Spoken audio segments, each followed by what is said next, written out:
Hello, everyone. We have a special guest today.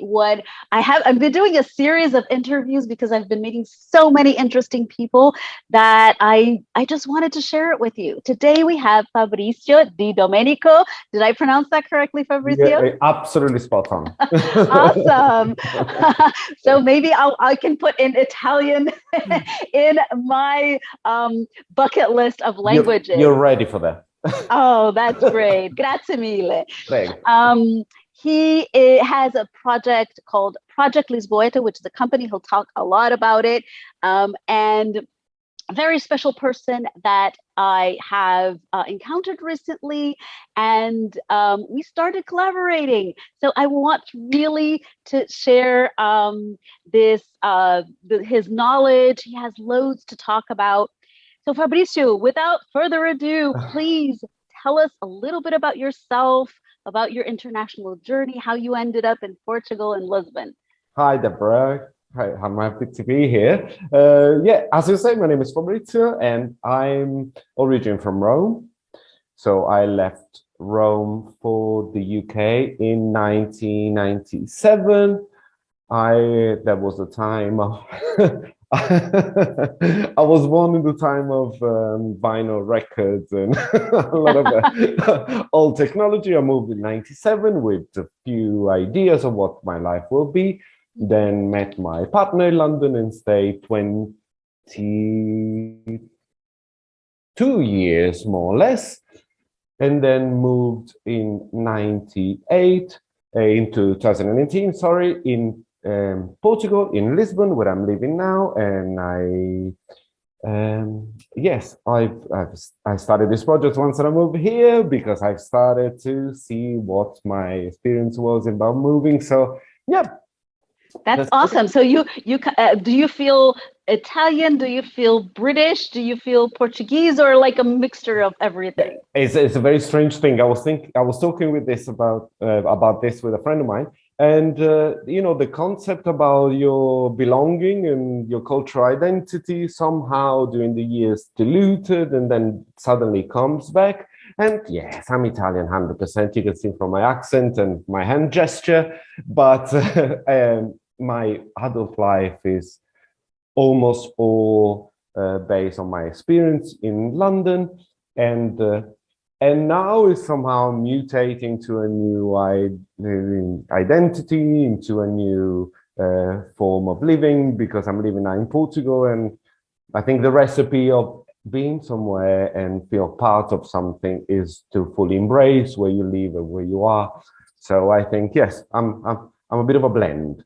That's awesome. I also, my story, been in many different countries, and and this is something that we learned in my master's, that there's it's called a strategy called cherry picking culture. Yes. And that's how I identify with, I pick this from Brazil that I like. I pick this from the US that I like. I pick this from France where I lived. I pick this from the UK where I lived. And I create something unique, which is me. Which is you, absolutely. It's the same for me, I suppose. You don't have to put a label on it. So, no. And some people struggle with that because we're driven through labels, like I'm this or I'm that, I'm in this box or I'm that. It's like, I'm not in no box, and I urge people to think like that too. Absolutely, we become a result of all this collage of journeys and places and people and professions and all of this. So I guess that's a great word, collage. I'm going to borrow it. Cool. Awesome. So tell me how you started working with home scouting, location scouting, and you work specifically with the Lisbon area. Is that correct? Yes. Okay. Yes. And how we started to work that? Well, I guess the idea of the business came from the fact that we had an experience that we can gain on. So we could get the fruit of what we've done against the challenges that came our way. So what we've done, we moved to Lisbon out of something that it felt like a very wild ideas, because we sold our home, we packed our bags, we shipped all our stuff into a container somewhere, and we moved here. And we found out that there was a lot of things that we had to faced that we didn't expect it. A lot of challenges that came our way that we thought were a lot easier. But at the same time, there was this growth which came with it. So I suppose the idea of the business and we started to work in this idea of business came from the things that we've learned, to the area that we started to know better day after day, to the fact that I started to try to be an estate agent for a while in Lisbon. My background in London is close. I worked in interiors. I collaborated with a lot of estate agency in terms of home staging, but never been an agent. And started to work in estate, in the estate business, finding out that it wasn't really what my strength was.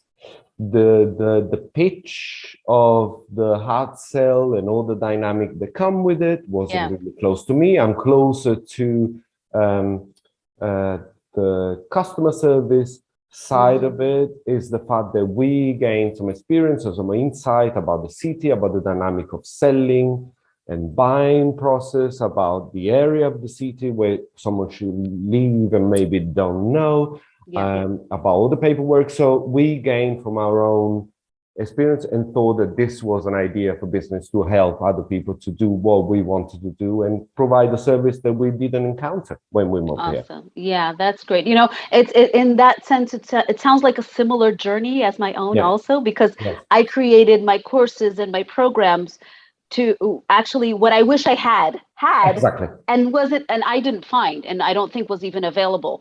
So it's interesting how there's it seems like there's a parallel in our stories. That's so fun.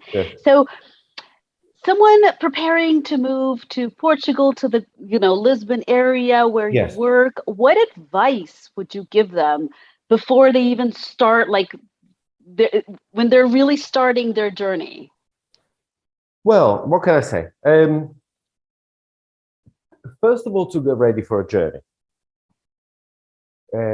Someone who will be moving in the Lisbon area, but in general, will have to think about the fact that they will be really moving place and mindset. What I will suggest also is to prepare this sort of wish list of what you will wish to find, but to also be ready to always reassess this wish list. And I can talk about a wish list which is connected to the property that they're looking for, which we receive all the time, and is one of the first things that we ask to our client to provide us, is a wish list of what they want to find in the new home. But we also always talk about how this should be not related so strictly to a set of priority that is connected to home, as we know. So I will probably suggest to have an idea of what you're looking for, but to be ready to rediscuss it and reevaluate it constantly. And one of the most important thing I think that I could gain from my own experience to move abroad in general is to blend in. To really feel that you're somewhere else, in a new place, in a new city dynamic, and in a lot of things that culturally will be at the beginning unknown, into a new language. So the main suggestion that I will give is to try to blend in as much as possible and as soon as possible. And Lisbon is a great city. It's a city that is very vibrant. It is a city that it feels very modern, but at the same time, it's got duality that is, and also feels a very traditional Europe from some aspect.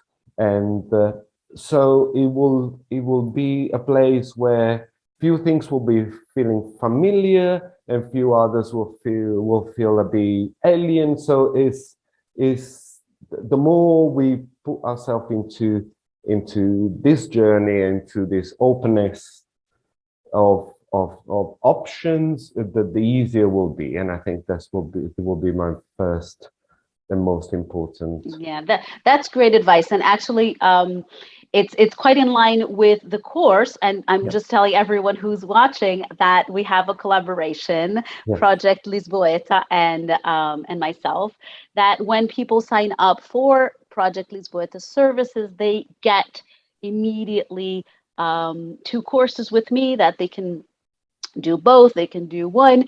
And one of them, which is called How to Decide Where to Live, is exactly, applying what you said, Fabrizio, which is, looking at your wish list and breaking it down with a methodology, with a step-by-step, so when you have your trade-offs, because you will have trade-offs, right? Yes. Oh, yes. You know what to trade off. You know what each aspect is important to you. And that makes the whole process a lot more productive, because ultimately, you guys are the experts in location. When we're foreigners, we don't know anything, right? And we don't even know what we don't know. But we know what we want, what we don't want, what's important for us, what's not important for us, our budget, what we're willing to give, we have to think about that and leave the location aspects to the experts, which are you. Absolutely, but at the same time is a very valuable collaboration, the one that we have in place now, because we being people doing a move.